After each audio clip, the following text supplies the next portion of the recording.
Good morning and welcome to YouTube channel Education Niketan. Screen पर आप जो पीडीएफ देख रहे हैं वो बिहार जेंडर बजट 2022-23 का है।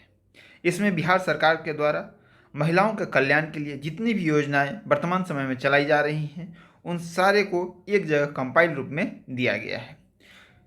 आपने अगर बीपीएससी का प्रीवियस ईयर का प्रश्न पत्र देखा होगा तो लगभग 2 से 3 प्रश्न बिहार सरकार द्वारा चलाई जा रही योजनाओं से पूछे जाते हैं। तो इससे अच्छा कंपाइलेशन मिलना आपको मुश्किल है। तो चलिए वीडियो की शुरुआत करते हैं। सबसे पहले ब्रीफ में जेंडर बजट के इतिहास को जान लेते हैं। वर्ष 2005-06 में पहली बार केंद्रीय बजट में जेंडर बजट स्टेटमेंट पेश किया गया था। याद रखिएगा, केंद्र में कब किया गया था? पहली बार वर्ष 2005-06 में। इसी आधार पर वर्ष 2008-09 में बिहार में राज्य बजट के साथ प्रथम लिंग बजट दस्तावेज पेश किया गया था। तो 2 वर्ष याद रखिएगा, केंद्र में किया गया था 2005-06 में और बिहार में किया गया था 8-9 में जेंडर बजट।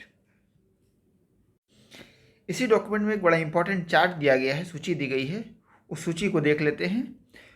कुल आबादी में बिहार की और भारत की जो पुरुषों का योगदान है वो 5.4 करोड़ है, जबकि महिलाओं का 5 करोड़ है। उसी तरीके से भारत का आप देख सकते हैं। लिंगानुपात बिहार का 918 है सेंसस 2011 के अनुसार, जबकि भारत का 943 है। इन आंकड़ों को आप याद कर लेंगे, सेंसस से भी एक प्रश्न पूछे जाते हैं।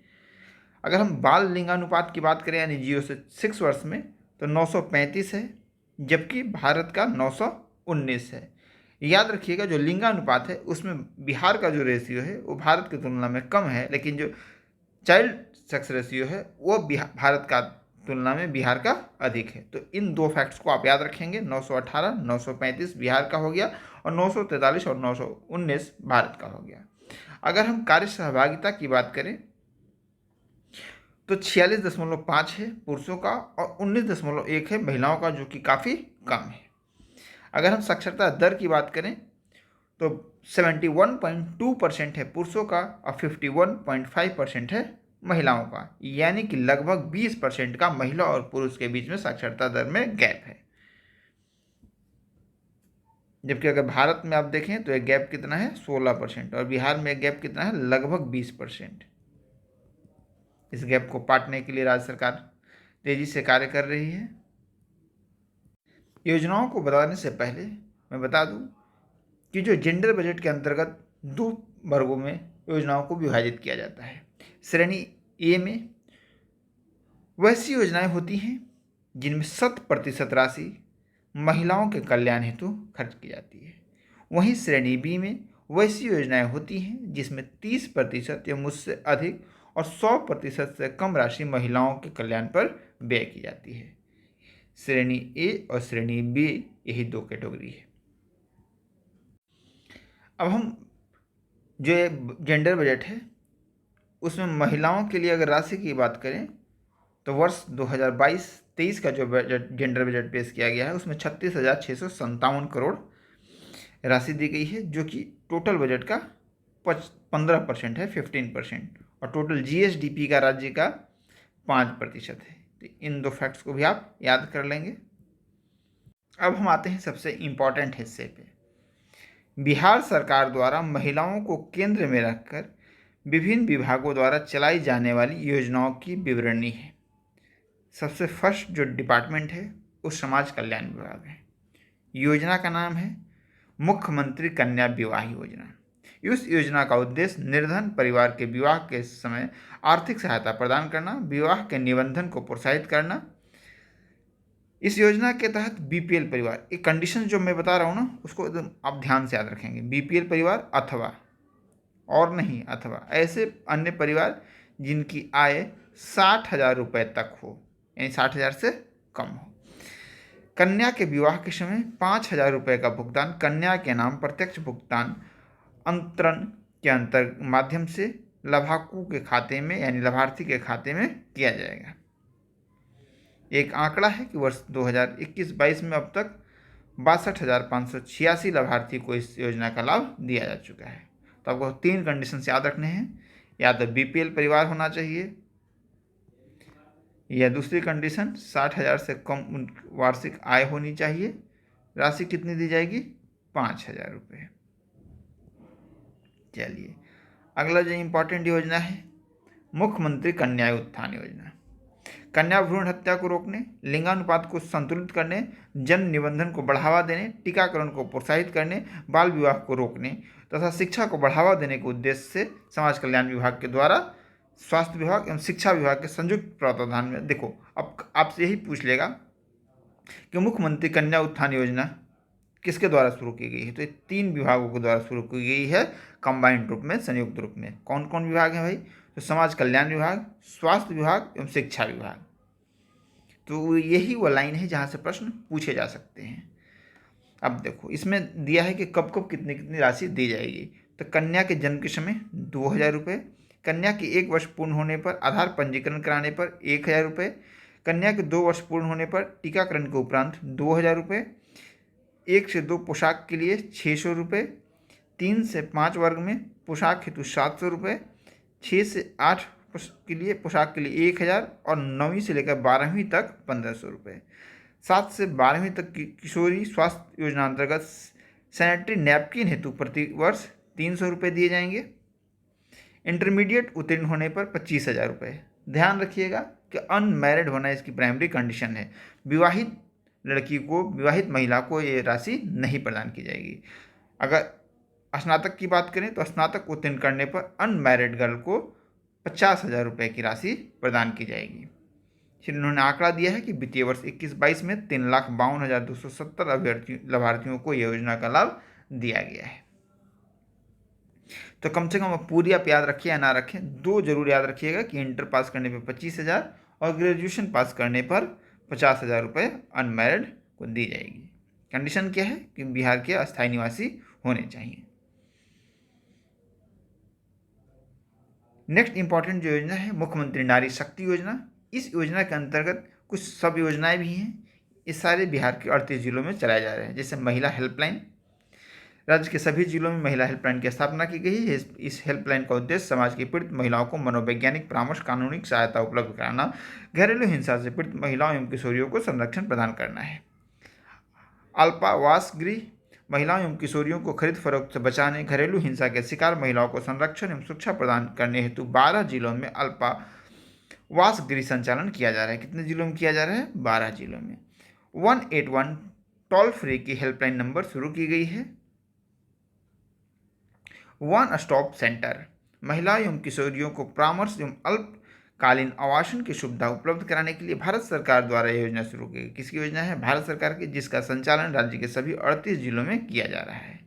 बेटी बचाओ बेटी पढ़ाओ, यह योजना जिला स्तरीय गतिविधियों हेतु 100% केंद्र प्रायोजित है। बेटी बचाओ बेटी पढ़ाओ योजना 100% केंद्र प्रायोजित है। इसका वार्षिक आवंटन प्रति जिला 50 लाख रुपए राशि है। इसके 3 उद्देश्य हैं, आप तीनों को याद कर लें। बाल लिंगानुपात में सुधार करना, बेटियों को उत्तरजीविता एवं उनके संरक्षण को सुनिश्चित करना, बालिका शिक्षा को प्रोत्साहित करना। नेक्स्ट है प्रधानमंत्री मातृ वंदना योजना। प्रधानमंत्री मातृ वंदना योजना में सेंटर और स्टेट का जो हिस्सा है वो 60 और 40% है। इस योजना का मुख्य उद्देश्य गर्भवती एवं धात्री महिलाओं के स्वास्थ्य एवं पोषण स्तर में सुधार लाना तथा गर्भावस्था के दौरान हुए वेज लॉस के विरुद्ध उन्हें आंशिक रूप से क्षतिपूर्ति प्रदान करना है। इस योजना के अंतर्गत नगद राशि का हस्तांतरण सीधे लाभार्थी के आधार से जुड़े हुए पोस्ट ऑफिस खाते के माध्यम से या बैंक खाते के माध्यम से किया जाएगा। इस योजना के अंतर्गत सभी गर्भवती महिलाओं को एक जीवित संतान तक, कितने तक? एक जीवित संतान तक सशर्त 5,000 रुपये का भुगतान 3 किस्तों में किया जाएगा। देखिए हर बात को आप याद रखेंगे इस योजना में। सेंटर और स्टेट की जो रेशियो है 60 और 40 है। लाभ कितना मिलेगा? तो 1 चाइल्ड तक मिलेगा। कितने का मिलेगा? तो 5,000 का मिलेगा। कितने किस्तों में मिलेगा? तो ये 5,000 राशि 3 किस्तों में प्रदान की जाएगी।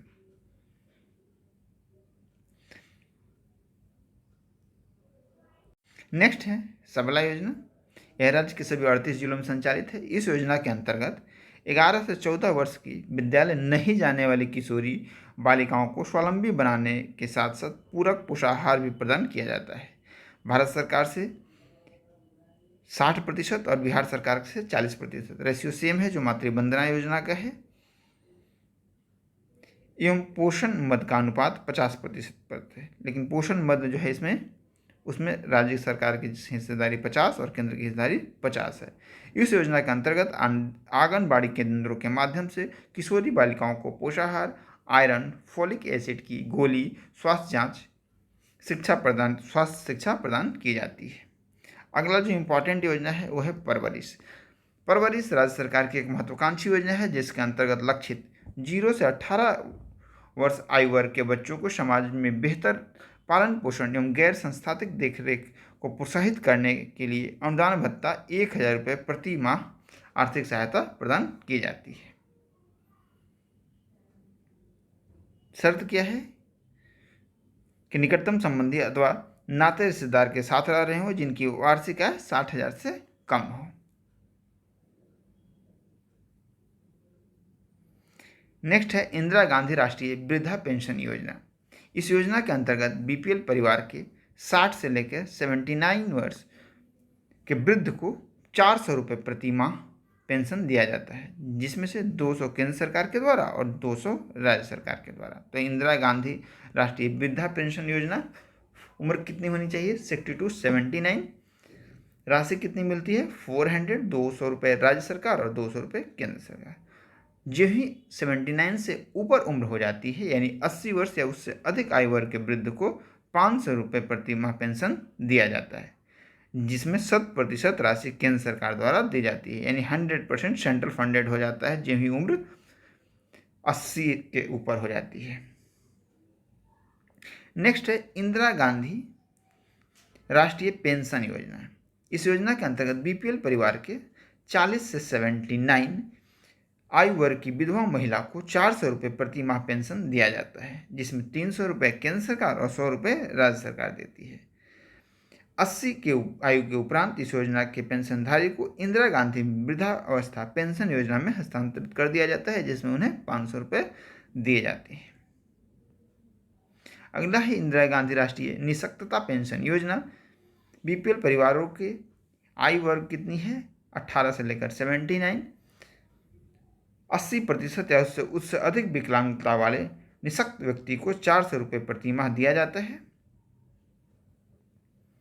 नेक्स्ट इंपॉर्टेंट है लक्ष्मीबाई सामाजिक सुरक्षा पेंशन योजना। इस योजना के अंतर्गत 18 वर्ष या उससे अधिक वायु की वैसी विधवा जिनकी वार्षिक आयु 60,000 से कम हो, बीपीएल परिवार की हो, परंतु इंदिरा गांधी राष्ट्रीय विधवा पेंशन योजना के अंतर्गत लाभान्वित न हो, को 400 रुपये प्रति माह प्रदान किया जाता है। इसके बाद कबीर अंत्येष्टि अनुदान योजना। इस योजना के अंतर्गत बीपीएल परिवार के किसी आयु के व्यक्ति की मृत्यु होने पर उनके अंतिम संस्कार हेतु 3,000 रुपये एक मुफ्त सहायता प्रदान की जाती है। मुख्यमंत्री विवाह प्रोत्साहन योजना। इस योजना के तहत निःशक्त पुरुष, महिला तथा अंतरजातीय विवाह यानी इंटरकास्ट मैरिज को प्रोत्साहित करने के लिए अधिकतम परिपक्वता राशि देने वाले राष्ट्रीयकृत बैंकों में सावधि जमा के माध्यम से 1 लाख रुपये अनुदान के रूप में प्रावधान है, जिसकी अवरुद्धता अवधि 3 वर्ष की होती है। ठीक है, और इसमें कंडीशंस दिए गए हैं कि आयु कितनी होनी चाहिए? 18 और 21 न्यूनतम।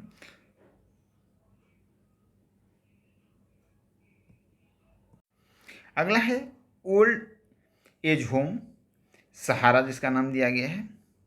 वृद्धों के पुनर्वास के लिए ओल्ड एज होम सहारा का क्रियान्वयन स्वयंसेवी संस्थाओं के माध्यम से राज्य के 5 जिलों, इन 5 जिलों का आप नाम याद कर लीजिएगा: पटना, गया, मुजफ्फरपुर, पूर्णिया और पश्चिमी चंपारण। पटना, गया, मुजफ्फरपुर, पूर्णिया और पश्चिम चंपारण। इसके बाद जो महत्वपूर्ण योजना है Bihar student credit card scheme.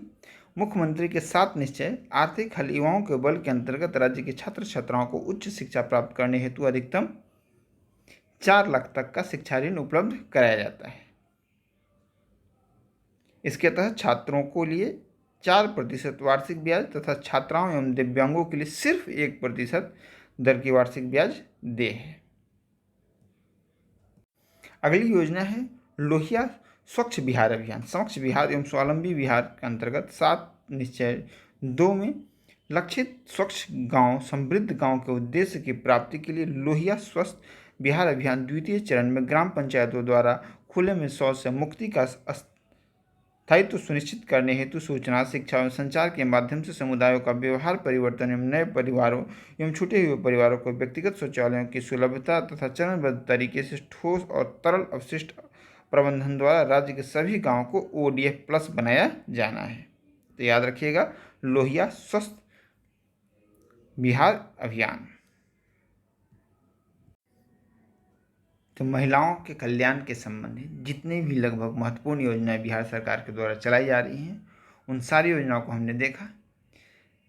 इसके बाद हम नेक्स्ट वीडियो में बिहार सरकार की जो अन्य योजनाएं चलाई जा रही हैं उसे भी कवर करने की कोशिश करेंगे।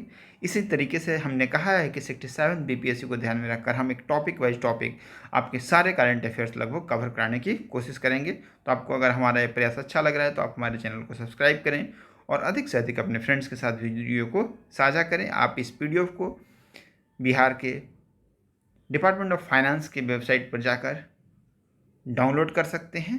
धन्यवाद।